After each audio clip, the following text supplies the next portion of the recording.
Pour parler de ces manifestations pour le climat et plus globalement des politiques mises en œuvre en Europe sur la question, nous retrouvons Carole Mathieu de l'IFRI, l'Institut français des relations internationales, spécialisé notamment dans les domaines de l'énergie et de l'environnement. Bonsoir. Bonsoir. Alors on voit que de plus en plus les jeunes se mobilisent pour mettre la pression sur leurs dirigeants. Est-ce qu'on constate depuis quelque temps en Europe une intensification des mesures pour lutter contre les changements climatiques ou bien est-on toujours au stade des mesurettes et de la communication politique ? Alors sur cette question du réchauffement climatique, on peut dire que chaque pays fait probablement trop peu et qu'il faudrait faire davantage au vu de l'urgence et puis aussi de l'ampleur de cette menace qui est de plus en plus documentée. Maintenant, l'Europe, elle agit et elle agit de manière constante depuis maintenant plus d'une décennie et c'est un point vraiment notable, notamment en comparaison avec d'autres régions du monde, à commencer peut-être par les États-Unis où les revirements sont beaucoup plus sévères. L'Union européenne, elle parvient à honorer ses engagements internationaux. Entre 1990 et 2017, l'Union européenne a réduit ses émissions de gaz à effet de serre de 22%. Donc elle est en position d'atteindre ses objectifs internationaux. Progressivement, elle réoriente son modèle économique. Elle promeut les énergies renouvelables, l'efficacité énergétique. Mais évidemment, c'est un bilan qui est honorable, mais qui est largement insuffisant. On n'est pas en capacité d'atteindre la neutralité carbone, qui serait probablement l'horizon souhaitable pour contenir la menace. Et dans le même temps, l'Union européenne, c'est pas plus de 10% des émissions mondiales de gaz à effet de serre. Donc très clairement, l'Union européenne, elle ne peut pas agir seule. Elle doit probablement se montrer exemplaire, introduire plus de mesures et ne pas se contenter de politiques ciblées pour pouvoir entraîner tous ses partenaires, à commencer par la Chine et l'Inde, qui sont véritablement le centre de gravité des émissions aujourd'hui. Mais voilà, elle doit avancer de manière pérenne, sereine, aller vers toujours plus d'ambition et démontrer sa crédibilité pour qu'ensuite sa capacité d'entraînement se vérifie et qu'elle embarque l'ensemble des pays du monde, parce qu'il faut bien un engagement global pour relever le défi de la menace climatique. Alors justement, quels sont les pays en Europe qui montrent l'exemple, qui ont une politique environnementale qui peut servir de référence dans l'Union européenne ?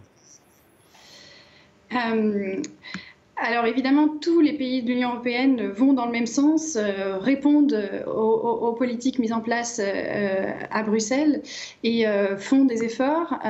Mais il faut aussi retenir que les pays européens partent de situations qui sont différentes. Quand on pense par exemple à la Suède, c'est un pays où il y a de formidables ressources hydrauliques qui vont lui permettre d'atteindre un bilan carbone très honorable.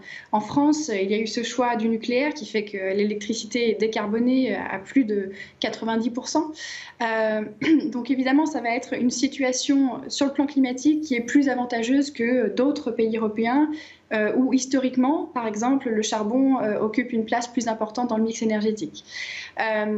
Voilà pour les situations actuelles. Maintenant, il faut aussi évidemment s'intéresser au progrès. Et là, on peut dire que sur les dernières années, le pays qui a probablement réalisé les progrès les plus notables, c'est le Royaume-Uni.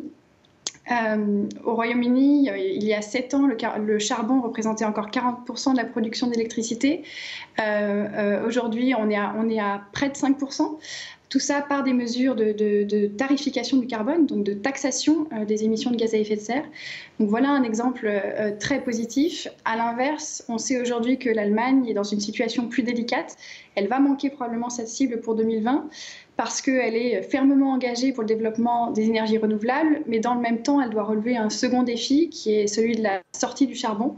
Et sur ce sujet-là, on attend encore des annonces du gouvernement allemand, probablement dans les prochains mois. Alors la question de l'interdiction du diesel est régulièrement évoquée en Europe. Est-ce qu'on entrevoit la fin des moteurs diesel en Europe ou c'est plus compliqué que cela ? C'est effectivement la tendance très claire. Cette tendance, elle s'observe par les chiffres de vente de véhicules diesel en Europe, On voit un effondrement de ce segment de marché. Pourquoi? Pas simplement parce qu'il y a des réglementations qui rendent le diesel moins attractif ou qui limitent la circulation dans les villes, mais aussi parce que les consommateurs ont vraiment intégré que le diesel, d'une part, avait un impact négatif sur la qualité de l'air, mais d'autre part, serait progressivement soumis à des contraintes réglementaires plus fortes. Donc en fait, c'est par anticipation qu'ils ont tendance à modifier leur choix de consommation aujourd'hui. Et donc on voit les chiffres de vente s'effondrer. Et lorsque les chiffres de vente s'effondrent, les industriels répondent, ils ajustent leur stratégie d'investissement. Et eux-mêmes vont progressivement se détourner du diesel, investir plus massivement dans d'autres types de véhicules, et notamment le véhicule électrique. On voit des annonces très nettes en faveur du véhicule électrique par tous les constructeurs européens. Et en fait, c'est la conjonction de ces facteurs, de la réglementation, un changement dans le comportement des consommateurs et des stratégies d'investissement qui se modifient, qui font qu'au final, l'espace pour le diesel sur le marché du véhicule en Europe se contraint peu à peu et accélère finalement son déclin. Dernière question, quelle est la place du climat actuellement dans la campagne pour les élections européennes? Est-ce qu'elle est reléguée au second plan? Non, au contraire. On n'a probablement jamais autant parlé de climat dans une campagne européenne, et c'est bienvenu parce que c'est un enjeu qui est très clairement transnational. Donc il est très pertinent d'avoir cette discussion-là au niveau européen. L'élément marquant de 2019, c'est qu'on n'a plus seulement une catégorie politique, un parti, le mouvement écologiste qui va porter cette question du climat dans la campagne, mais c'est vraiment un sujet sur lequel se positionne la quasi-intégralité des formations politiques. Et on voit que ce débat dépasse progressivement sa dimension environnementale. On voit poindre des questions sur la dimension sociale, comment est-ce que l'on accompagne les catégories professionnelles, les territoires dans cette transition bas carbone. Comment est-ce qu'on intègre aussi une dimension industrielle, une dimension stratégique? Est-ce que la transition bas carbone ne va pas se traduire par une nouvelle dépendance à des technologies importées? Et on pense notamment au poids de la Chine sur le photovoltaïque ou encore le véhicule électrique. Donc c'est un débat qui s'enrichit, s'élargit, qui devient de plus en plus intéressant, complexe, et qui probablement va aussi marquer le prochain mandat de cette Commission européenne. Merci beaucoup Carole Mathieu de l'IFRI, l'Institut français des relations internationales. Merci beaucoup. Merci à vous.